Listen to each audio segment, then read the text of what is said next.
Ashanty Kegirangan dapat kado ultah mewah dari Atta dan Aurel. Penyanyi Ashanty girang dapat kado ulang tahun mewah dari Atta Halilintar dan Aurel Hermansyah. Pemberian hadiah tersebut terekam dalam unggahan terbaru Atta Halilintar di media sosial belum lama ini.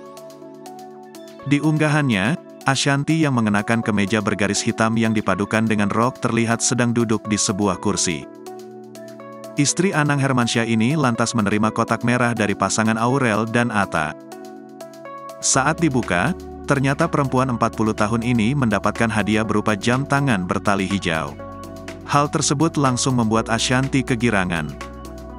Aurel Hermansyah lantas menjelaskan bahwa jam tangan baru Ashanty ini masih memiliki satu jenis tali lagi di dalamnya, yang bisa dipakai untuk berganti sesuai dengan keinginan.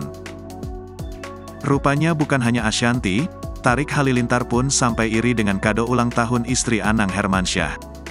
Mertua Atta Halilintar ini mengucapkan terima kasih karena telah diberikan jam tangan mewah.